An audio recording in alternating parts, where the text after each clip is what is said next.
आता बघा सुरुवातीला आहे ना एक 5 मिनटं म्हणू किंवा 5-7 मिनटं जातील पण बोलतो आत्ता म्हणजे लक्षात घ्या. तर काल लेक्चरला आपल्या बघा काल असेल किंवा त्याच्या अगोदरच्या लेक्चरला असेल कदाचित. तर मी असं बोललो होतो की असा एक आपल्या विद्यार्थ्याचाच मेसेज आला होता की की असा एक वर्ग आहे ह्यामध्ये म्हणजे लक्षात घ्या स्पर्धा परीक्षेत. तर तो वर्ग आहे ना हे करतो की चालू ठेवतो तयारी तशीच.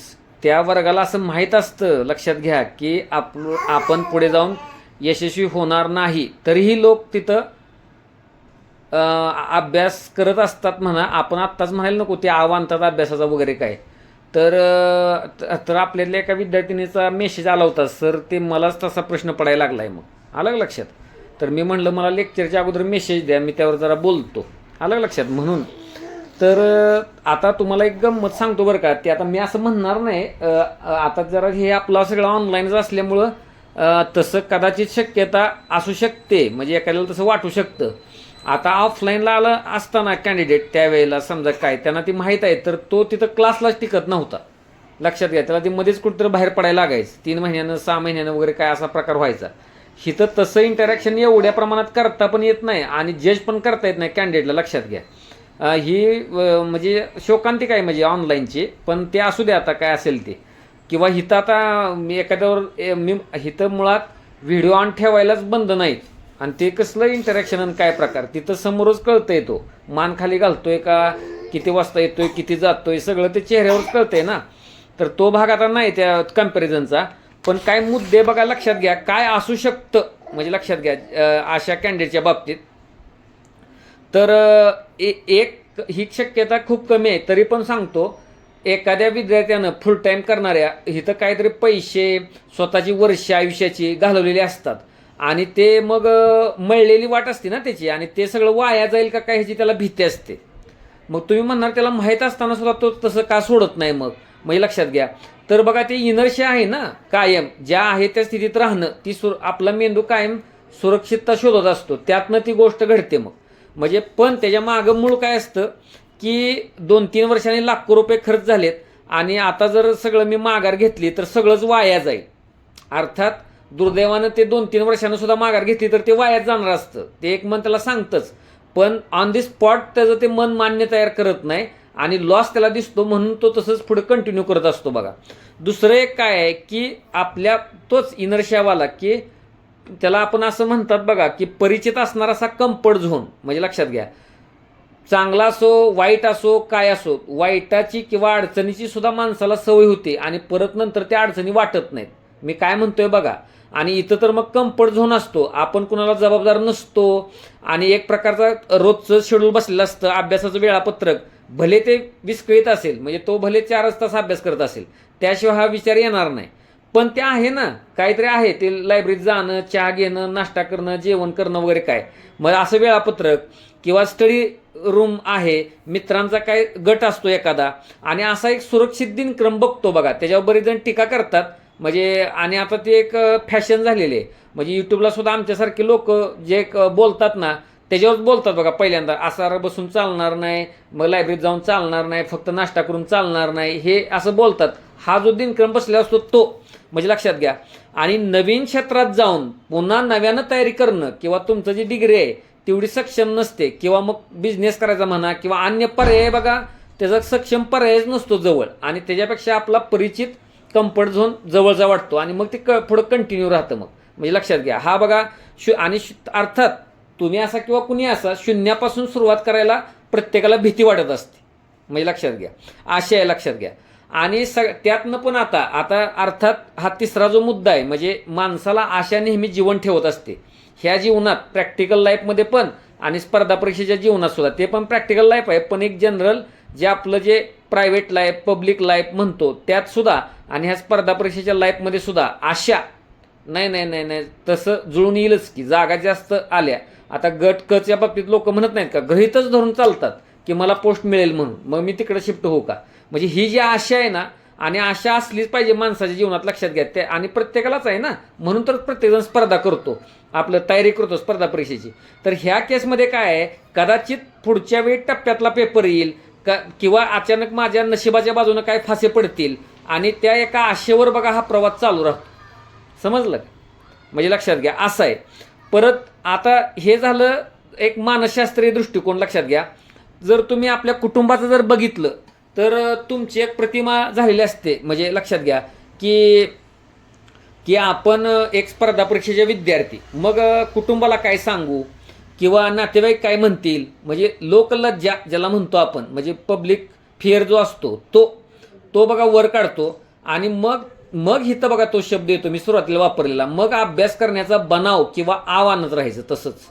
म्हणजे लक्षात, त्याच प्रतिमेत तुम्ही राहिला तर मग त्या मानानं तुलनेनं कमी टोमणे बसतील. म्हणजे लक्षात घ्या, जर तुम्ही सोडलं ते अचानक तर मग नातेवाईक काय म्हणतील, कुटुंबीय काय म्हणतील, त्यांना दाखवलेली स्वप्न काय, बाजार तुम्हाला दाखवणार आणि तुम्ही नातेवाईकांना पालकांना दाखवलेले असतात. मग तो पेच तयार होतो. मग पालकांच्या अपेक्षा असतात काय वेळेला. आता त्या कॅन्डिडेटला माहीत असतं बरं का, पण ते रिसर महिन्याला महिने पैसे येणं काय येणं, म्हणजे ज्याला म्हणतो ना चटका नसतो बघा त्या लोकांच्या आयुष्यात. म्हणजे त्यांना भ्रांत म्हणजे नसतेच कसल्या प्रकारची की पुढच्या महिन्यानं काय होईल. त्यांना एक रुटीन बसलं असतं, ते येतात भले ते कमी पैसे येऊ दे, पण आपण मेस ते क्लास किंवा काय ते जमवू शकतो आणि ते मग रुटीन तसंच चालू राहतं. म्हणजे पालकांच्या अपेक्षा इथं असतात बघा, मी आहे ना मग तू लढ, नाही का. ते बैलगाड्यांच्या शर्यतीत असतं बघा, ते जरी काही वेळा बैल पळत नसला तर मागून शेपटा मुरगाळून त्याला काय हे ओढून चाबूक, तुम्हाला काय पालक चाबूक नाही ओढत, पण सिच्युएशन तीच. मग ते बैल पळतातच की रनिंगला, म्हणजे त्यांचे पाय ओढत नसताना सुद्धा. म्हणजे लक्षात घ्या अशी गोष्ट, म्हणजे लक्षात घ्या. तर ते तसं माघार घेण्याचं मग धैर्य तेवढं नाही का, तर मग अपेक्षांचं ओझं तितकं आहे. मग म्हणजे लक्षात घ्या, ते आता ते जाऊ द्या विषय, की मी नेहमी सांगत असतो की तुम्ही इकडं आल्यानंतर भले कुणाला कळून सुद्धा देऊ नका स्पर्धा परीक्षा करता, पण ती गोष्ट घडून गेल्यावर आपल्याकडे लोक येत असतात. त्यामुळे ते बोलणं बघा हिथं आता अप्रस्तुत आहे. मी तसं तुम्ही तर निर्णय घेतलेलाच आहे मी डायरेक्ट, आलं का लक्षात. आता सगळ्यात महत्त्वाचं बघा, द्वंद्व मनात काय असतं, प्लॅन बी नसणं. म्हणजे पुढं काय, जर इकडं मी अपयशी ठरलो तर बाकी कसं करिअर करायचं, स्पष्ट ज्ञान किंवा कसल्याही प्रकारचं कौशल्य नसतं जवळ. म्हणजे लक्षात घ्या, स्पर्धा परीक्षेत अभ्यास तयारी करत असताना सुद्धा, तिथली एक पात्रतेची अट असताना सुद्धा टायपिंग नसतं, अनेक जणांचं गटकची परीक्षा देत असतात. म्हणजे लक्षात घ्या, इथून सुरुवात आहे. म्हणजे जे अंगभूत कौशल्य तिथं पाहिजे ते नसतं आणि ठरवून एखादं स्किल कमवायचं, मग ते राहिलं बाजूलाच. म्हणजे प्लॅन बी तयार नसतो बघा. आणि नंतरच काय म्हणजे तुमचं वयाची अट इकडची आणि पदवीपासून पडलेला जो गॅप असतो, आणि मग तुम्ही तुमच्या मूळ प्रांतात, म्हणजे समजा एखादा इंजिनियर असेल तर तिकडं जाणं, किंवा मग तिथं ते आउटडेटेड झालं असतं तुमचं सगळं डिग्री वगैरे काय, म्हणजे त्या अर्थानं मग तो गॅप आपण भरून काढू शकत नाही. प्रश्न पण विचारत नाहीत का इंटरव्ह्यूला, म्हणजे तुम्ही त्या 3 वर्षात काय केलं डिग्रीपासून. मग ते कशाला, मी सुद्धा विचारतोच की एखाद्या कॅन्डिडेटला मला पाठवलं डिग्री 21 आहे तर 25 पर्यंत काय करत होता. म्हणजे लक्षात घ्या ती गोष्ट, म्हणजे तो गॅप जो असतो ना, खाजगी क्षेत्रात नोकरी मिळणं मग त्यामुळं कठीण होतं आणि पर्यायी मार्ग शोधणं मग कठीण होऊन बसतं. लक्षात घ्या हा एक गोष्ट आहे. आता सगळ्यात मोठं बघा की ते असं म्हणलं पण जातं, आता काही पुस्तकात सुद्धा असतं बघा, तुम्ही स्वतःला काय समजता, स्वओळख. म्हणजे लक्षात घ्या की स्वतःची ओळख ही स्पर्धा परीक्षा विद्यार्थी म्हणून इमेज तयार झाली असते, किंवा ओळखच इमेजपेक्षा झालेली असते आणि मुख्य ओळख बनलेली असते. आणि परत तुम्हाला जर ते वजा केलं ना, तुम्ही स्पर्धा परीक्षा करत नाही, मग खाली काहीच उरत नाही मग. म्हणजे लक्षात घ्या असं अनेकांच्या बाबतीत असतं. म्हणजे स्पर्धा परीक्षा करतो हे सोडून जर काय विचारलं तर सांगायसारखं आणि करण्यासारखं काहीच नसतं. आणि त्यातनंच मग अशा परिस्थितीत अडकला की संपला. मग ती कॅटेगरीबद्दल मी बोललो तो असं समजा. मग आता तुम्हाला लावून घेणं का नाही ते आता त्याचा 7-12 सगळाच मांडावं लागेल. म्हणजे ते आता त्याच्यावर थोडं बोलतो मी ॲक्च्युली, पण बघा ते कसं तुम्हाला लावायचं. म्हणजे लक्षात घ्या, तर त्याला असं म्हणलं जातं बघा की काय लोक अतिशय कमी लोकांना हे जमतं. म्हणजे कोणत्या की म्हणजे ज्या बघा काही वेळेला असतात, तुम्ही सुद्धा तुमचे मित्र अनुभवले असतील की अगदी इंजिनिअरिंगला असताना किंवा काय त्यांचे पालक प्राध्यापक असताना सुद्धा एज्युकेशनल लोन घेतात. म्हणजे त्या मुलाला सवय लागावी, काय लागावी, परत त्याचा तो नोकरी झाल्यानंतर ते पूर्ण करणार. काय कुटुंबात बघा असं ते असतं. म्हणजे आता आपल्यासारख्या मराठी कुटुंबात किंवा काय म्हणजे असं नसतं. आमच्या तर अजिबातच नाही, आम्हाला काहीच विचारलं नाही कुठं काय करतोय काय. म्हणजे लक्षात घ्या असं. तर ते तसं असतं काही जणांचं. तिथं मग त्यांना मुळात असतानाच रिॲलिटी चेक असतो की 2 वर्ष 3 वर्षाची तयारी, 3 वर्षात पटकन निर्णय घ्यायचा. मी सुद्धा अनुभव काय कॅन्डिडेटचा घेतलेला आहे. म्हणजे आपल्याकडे कोणाचा नंतर झालेला नसणारा तो चांगला करतोय मग दुसऱ्या क्षेत्रात, म्हणजे लक्षात घ्या असं झालंय की. म्हणजे त्यावेळेला चांगला संवाद झालेला आहे. म्हणजे लक्षात घ्या, मी म्हणलं घ्या बाबा निर्णय, म्हणजे लक्षात घ्या. असं पण एका कॅन्डिडेटचं तुम्हाला सांगतो की आता मी नाव घेत नाही, आता तुम्हाला माहिती आहे जिकडं तिकडं सगळीकडे ॲड पोचलेल्या गेल्या 10 वर्षात अकॅडमी, तिथं 3 इयर UPSCचा कोर्स कॉलेज लाईफमधला, म्हणजे काय भलत्याच देशाला कॅन्डिडेट लागलेला असतो, म्हणजे लक्षात घ्या. तर तिकडं 3 वर्ष पूर्ण केलेली आणि ते UPSCचं कोर्स केलेला, आणि नंतर मग आपल्याकडं ऑफलाईन सेमिनारमधनं सुरुवात झाली, पुन्हा अंमलबजावणी, पुन्हा छाया गोल्ड, असा प्रवास. आणि मग एका टप्प्यानंतर बघा कॅन्डिडेटला मीच सांगतो की तुम्हाला इथनं पुढं कंटिन्यू करणं कठीण आहे बाबा, म्हणजे सांगतो मी, लक्षात घ्या, गोल्डमध्ये तरी म्हणजे काय जमणार नाही तसं. मग तसं ते म्हणल्यानंतर त्यानं परत गॅप पडला 2-3 महिन्यांनी, परत म्हणला सर नाही एक शेवटची मला संधी द्या.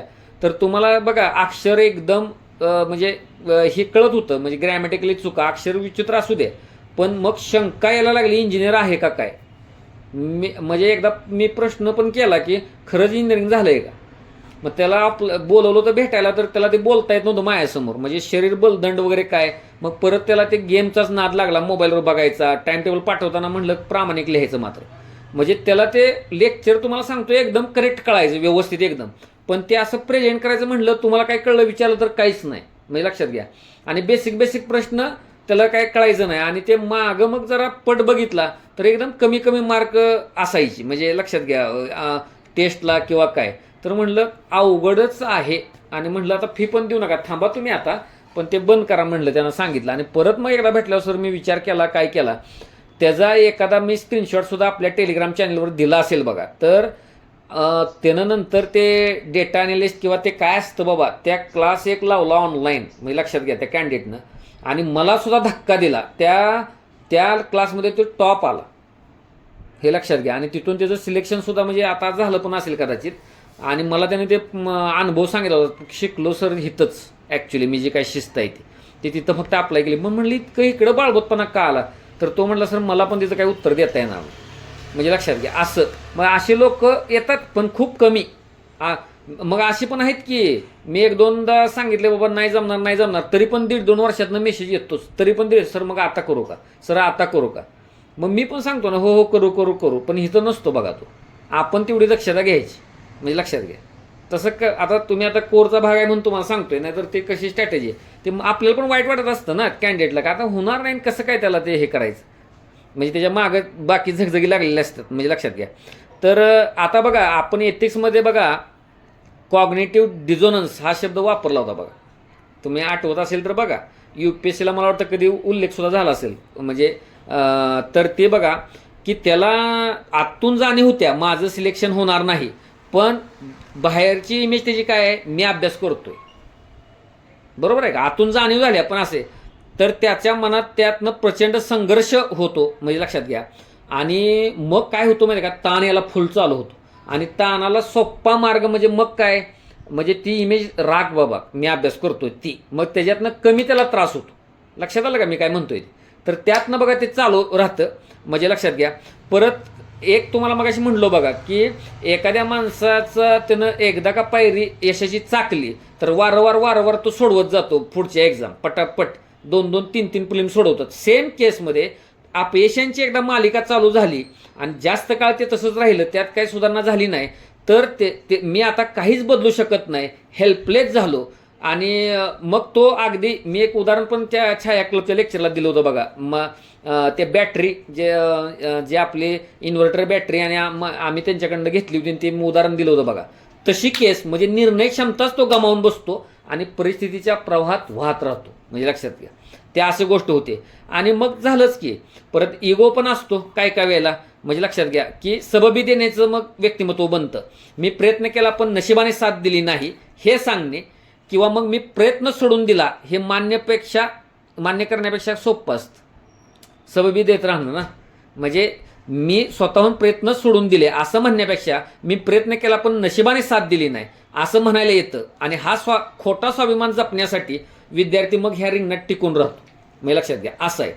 तर आता बघा, तुम्हाला नको सांगायला, पण जर कोणाला असं वाटतच असेल आणि त्याला काही चेक्स आहेत लक्षात घ्या, तरी पण म्हणजे त्याला म्हणतात ना कठोरात्मक परीक्षण. बघा टेलिग्रामवर मी कायम त्याच्यावर बघा लिहित आलेलो आहे. म्हणजे लक्षात घ्या की तुम्ही वस्तुनिष्ठ ऑब्जेक्टिव्ह म्हणजे त्यातनं पॉईंट्स काढा. म्हणजे तुमचं ज्याला परफॉर्मन्स अनालिसिस आपण म्हणतो ना, गेल्या 3-4 वर्षात म्हणजे आता तुम्ही जर सातत्यच ठेवलं नसलं, भलत्याच मार्गाला कुठल्या लागला असला, काय झालं असलं, तर ऑटोमॅटिक त्याचं उत्तर आहे बाहेरच पडा म्हणजे डायरेक्ट एक. पण कोर ज्याला म्हणतो मुख्य प्रवाहातला स्टुडंट आहे, पण त्याला 3-4 वर्षात म्हणजे कट ऑफ आणि आपल्या गुणांमधील फरक टप्प्याटप्प्यानं कमी करता जर आला नसला आणि तो वाढतच चाललाय म्हणजे लक्षात घ्या, तर मग कठीण आहे प्रवास, हे लक्षात ठेवायचं म्हणजे लक्षात घ्या. तर 100% कठीण प्रवास आहे एक. दुसरी गोष्ट, आपल्याला अधूनमधून धक्के द्यायला पाहिजेत. म्हणजे तुम्ही जी एक्झाम सुटत नाही त्याला रॅन्डम पेपर घेऊन सोडवायचा आणि आपण आता कुठं आहे कायम तपासून पाहत राहायचं. म्हणजे हा दुसरा बघा पॉईंट आहे त्यातला. म्हणजे लक्षात घ्या, म्हणजे किमान ह्या 2 गोष्टी करायला पाहिजेत. म्हणजे आलेखच मांडायला पाहिजे, मागच्या काय काळात आपण काय काय केलेलं आहे, कसे कसे मार्क पडलेत आणि ते दरी रुंदावते आहे का, हे एक. आणि दुसरी गोष्ट, रॅन्डम असा पेपर सोडून बघणं. म्हणजे लक्षात घ्या, म्हणजे प्रिलिमचा समजा आता प्रिलिमच पास होत नाही तर प्रिलिमचा पेपर म्हणजे आयोगाचाच म्हणत नाही, कोणता पण एक चांगल्या दर्जाचा एक पेपर अधूनमधून सोडून बघायचा. आणि बहानावर तर यायचंच, पण जर ते सिग्नल आला की PYQवर बेसलेला पेपर असून सुद्धा जर आपल्याला तिथं स्कोर करता येत नाही, तर अर्थात आयोगाच्या पेपरला नाही करता येणार. आणि आपल्याला इथं पण अंमलबजावणीचे टेस्ट, लक्ष्यमधल्या टेस्ट त्यातनं दिसलेलं आहे बघा मला सुद्धा. पुअर परफॉर्मन्स असला तर तो कॅन्डिडेटनं पुन्हा तो पिछाडीच पडलेला आहे. म्हणजे लक्षात घ्या, हे असं कायम सिद्ध झालेलं आहे. म्हणजे लक्षात घ्या असं आहे. परत आता ज्याला म्हणतो आपण डेडलाईन करणं आणि एक्झिट प्लॅन आखणं. म्हणजे लक्षात घ्या, तर त्यात काय, तुम्ही जिथंपर्यंत जमेल तिथंपर्यंत मी अभ्यास तयारी करत राहणार. जर तुमच्या मनानं कधी ना कधी सिग्नल दिलेला आहे, नाही बाबा मी बोलतो बघा कायम, एक वेळ येते आणि तुमचं मनच तुमचं साथीदार असतं, अरे किती काळ करशील. म्हणजे लक्षात घ्या, असं मन सांगतं एकदा, म्हणजे लक्षात घ्या. आणि त्यानंतर हा प्रवास चालू होतो. मी काय तुम्हाला तसा विचार करायला प्रवृत्त करत नाही, हे लक्षात घ्या. पण तसे गोष्ट येते. मग त्यावेळेला कसं आहे, अजून एक प्रयत्न करीन फायनल. म्हणजे लक्षात घ्या 27 म्हणजे एंड, आणि मात्र मी कठोरपणेच पाळेन. पुढं ते काय व्हायचं ते होऊ दे. आता हे काय जणांना झेपेल, तुमचं व्यक्तिमत्व कसं आहे तसं त्याला झेपेल. आता आमसारखा माणूस तसं ठरवलं तर मग करू शकतो. मग लक्षात घ्या, ते तमा कोणतीनं बाळगतं असं असतं. काही जण ह्याच्यापेक्षा वेगळे असतात. म्हणजे कसं की लगेच टपरी सोडायची नाही. म्हणजे त्या एक टपरी आहे त्याला बाजूनं पॅरलल मार्ग तयार करायचा आणि मग ज्याला म्हणतो ना एक स्मूथ ट्रान्झिशन व्हावं असा प्रयत्न करायचा. मग तसं आता आपल्यातला एक कॅन्डिडेट करत होता की त्यानं ते गोल्डचाच होता, पण आता तो गोल्डमध्ये नाही आहे स्वतःहून.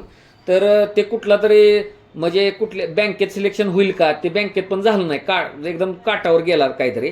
आणि आता मात्र तो आहे कंबाईन गट मेन्सला आहे, पण त्यानं चांगली एक्झिट घेतली. म्हणजे त्या गोल्ड म्हणलं सर मला आता कळलेलं आहे, मग असं करतो आणि जर केलं तर मग आता मग ते राज्यसेवाच करीन. म्हणजे लक्षात घ्या असं. मग त्या पद्धतीनं म्हणजे कसं ठरवून घेणं वेळ. म्हणजे लक्षात घ्या, आणि अंतिम तारीख ज्याला म्हणतो हार्ड डेडलाईन ठरवणं, हा काय तुमच्या व्यक्तिमत्वाला साजेसा असेल तर तसं करू शकता एक. पण हे करत असताना तुम्ही जवळच्या लोक आणि ज्याला म्हणतो आपण की कुटुंबातल्या लोकांना मात्र सांगायचं मी हे फायनल आणि मी तसंच करेन, आणि त्यावेळेस त्यांची तुम्हाला साथ मिळेल. लक्षात घ्या, ते एकट्यानं ते झेपत नाही मग इकडे आल्यानंतर, हे पण गोष्ट लक्षात घ्या. परत ज्याला म्हणतो ना स्किल बिल्डिंग, आता ते तुमचं वय, तुमचं विचार करण्याची पद्धत त्याच्यावर अवलंबून ते राहील. म्हणजे आता तो जो कॅन्डिडेट मी मगाशी उदाहरण दिलं ना, तो बहुतेक डेटा म्हणजे अॅनालिटिक्सचाच कोर्स करत असेल कदाचित, किंवा मग काय लोक आता UPSCतले बघा कंटेंट रायटिंग, डिजिटल मार्केटिंग किंवा मॅनेजमेंट, किंवा मग आता BEdला वगैरे काही किंमत राहिली नाही. पण मी आत्ता जे क्षेत्रांचा उल्लेख केला त्या क्षेत्रात बघा अलीकडची लोक ते नाहीत का टेस्टिंगमध्ये किंवा काय अशा पद्धतीनं स्किल घेतात अगोदर त्याला, आणि अशा ठिकाणी क्लास लावतात की तेच तुम्हाला काय देतात, जॉब देतात. म्हणजे नंतर म्हणजे प्लेसमेंट देतात. म्हणजे त्या अर्थानं. तर परत कॉर्पोरेट किंवा खाजगी क्षेत्रात स्पर्धा परीक्षा अभ्यासाचा अनुभव कसा मांडायचा, म्हणजे तिकडं म्हणजे तुमचा रेज्युमे बनवताना, म्हणजे ती पण काय लोक बघा काम करतात. म्हणजे आता माझ्याकडे कॉन्टॅक्ट 1-2 होते अगोदर, पण आता मी तसलं काय प्रकार कोणाला मदत करत नाही. म्हणजे काय त्या लोकांना विश्वास बसत नाही, ते फी घेतात ना मग तसं, आणि त्यानं जर योग्य ते दिलं नाही काय तर मग ते नकोच आता काय सुचवायला. पण आपला इकडचा उपयोग तिकडं कसा लिहायचा, तुम्ही कुठं काम करू शकता एखाद्या PRO एजन्सीत किंवा काय असं, त्या अर्थानं पण प्रयत्न म्हणजे तसं करू शकतो. म्हणजे स्किल बेस्ड म्हणजे तसं आधी कोर्स करणं, हे करणं, प्रावीण्य मिळवणं आणि मग तसं करणं. आणि जर एखाद्याला असं वाटलं की एकदम मी नाही सोडू शकत, तर ती लोक करतात बघा असं प्लॅन, म्हणजे ज्याला म्हणतो ना आपण की पार्ट टाइम काहीतरी करणं, पण ह्याला साजेसं करणं पार्ट टाइम, आणि फ्रीलान्सिंग एखादं असतं, म्हणजे लक्षात घ्या तशा पद्धतीनं. पण त्यातनं पण भलत्या मार्गाला पण लागतं बघा, म्हणजे हे पण नाही ते पण नाही, म्हणजे असं पण होऊ शकतं. मग एकदा का आर्थिक स्वावलंबन आलं तुम्हाला, म्हणजे तुम्ही कोणावर डिपेंड नाही राहिला, पण त्यातनं पण एक माणसात चेंज होऊ शकतो बघा, की कोणता, की जरा ते कळलं ना पैसे मिळवताना काय अडचणी येत असतात, मग तो बहाणाव पण येऊ शकतो. जुन्या तुम्ही जिथं चुकत होता, व्यक्तिमत्वातले काय दोष होते ते पण दूर होऊ शकतात, म्हणजे लक्षात घ्या. अशी पण एक गोष्ट येऊ शकते बघा. म्हणजे अंतिमता काय सांगता येईल बघा, कॅल्क्युलेटेड रिस्क मॅनेजमेंट, म्हणजे हे जमायला पाहिजे. ज्याला अकाली एक्झिट ज्याला म्हणू शकतो, असं जर जमणार नसलं अचानक, तर तशा पद्धतीनं ती गोष्ट करायला पाहिजे. आणि जर तुम्हाला तुमच्या एखाद्या वडिलांचा किंवा पार्टनरचा किंवा अन्य कुठला चांगला सपोर्ट असेल, म्हणजे मी नाही त्या बंदरात नांगूर बाबा, बेसिक काय तुम्हाला महिन्याला पैसे येतच असतात, काही काळजी करण्यासाठी कारण नाही, त्यावेळी मात्र म्हणजे स्वतःच्या क्षमतेला प्रश्न करून मात्र ताकदीनं बघा अभ्यास तयारी करायला पाहिजे, जोपर्यंत तुम्ही एक्झाम देऊ शकताय तोपर्यंत, म्हणजे लक्षात घ्या. आणि दुसरं एक कॅटेगरी असते बघा, ती राहील सांगायची, की त्या व्यक्तीमध्ये क्षमता असते, त्याचे अकॅडमिक स्ट्रॉंग असतं, काय काय वेळेला त्याला मार्गदर्शक म्हणा, परिस्थिती म्हणा योग्य भेटलेली नसते, आणि ज्या वेळेला भेटलेली नसते त्यावेळेला कदाचित त्याच्याकडनं 100% दिले जात होते, पण ज्यावेळेला भेटतं त्यावेळेला त्याकडनं 100% दिलं जाऊ शकत नाही, असा मिसमॅच होतो. आणि ह्यातनं त्याला जर वाटलं की अशा गोष्टी काही जुळूनच आल्या नाहीत आत्तापर्यंत, त्यामुळे मी अजून 2 वर्ष ट्राय करणार आहे, पण ते पण हार्ड डेडलाईन ठरवायला पाहिजे आणि फायनल निर्णय घ्यायला पाहिजे बघा. आणि अर्थात मी गट क गट ब अशा एक्झाम आणि त्याच्याबद्दल मी बोललोयच बघा, म्हणजे ते काय उघड आता जास्त त्याच्यावर बोलत नाही, म्हणजे तिथं गेल्यावर आत तुम्हाला कळेल. मग मी जो म्हणतोय तो अनुभव आल्यावर मला मेसेज द्या की सर तुम्ही म्हणत होता तेच खरं होतं, म्हणजे लक्षात घ्या. त्यामुळं स्वओळख महत्त्वाची आहे बघा, म्हणजे त्यातनं सुद्धा काय गोष्टी सुलभ होतात. आणि असं आहे. आणि मला वाटतं आपल्याच ग्रुपवर मी तो दिला होता त्या विवाहाचा व्हिडिओ, बरोबर आहे. तर ते बघा, स्वओळख कुठंही महत्त्वाचे, म्हणजे तुम्ही म्हणजे सगळं आहे पण लोक दुःखी आहेत, काहीच नाही तरी दुःखी आहे, छोट्या छोट्या गोष्टीनं तो चिडचिड होते तरी दुःखी आहे, म्हणजे त्यातनं दुःखच आहे. हे असं दुःखाची मालिका चालूच राहते. पण तुम्हालाच जर ओळखलं तसं, आणि ज्याला म्हणतो आपण इमोशनल इंटेलिजन्स किंवा IQ, म्हणजे लक्षात घ्या, तुमचा नीट म्हणजे तुम्ही तुमच्या भावनांचं बरोबर व्यवस्थापन करू शकला तर बघा सगळ्या गोष्टी सुलभ असतात. आणि ही सुद्धा अशी एक हार्ड भावनाच आहे. म्हणजे एका विद्यार्थ्यानं बोलून दाखवली होती, त्याच्यावर जरा मी एक्स्ट्रा बोललो इतकंच. तर ठीक आहे. काय लोक म्हणणार आम्ही तर एकदमच काय म्हणतो आपण परफेक्ट आहे, आम्ही रुद्रांचे लोक आहे, आणि तरी पण हे का सांगायला लागले, त्याचा तसा अर्थ अजिबात घेऊ नका. मी स्पष्ट वक्ता माणूस आहे, डायरेक्टच सांगेन एखाद्याला, म्हणजे आलं का लक्षात. त्यामुळे तसं नाही मी सांगितलं, आता बोलतोयच तर म्हणलं मग नीटच बोलावं ते म्हणून बोललो, बाकी काही नाही. लक्षात घ्या. आपण आता आपल्या मार्गाला लागूया.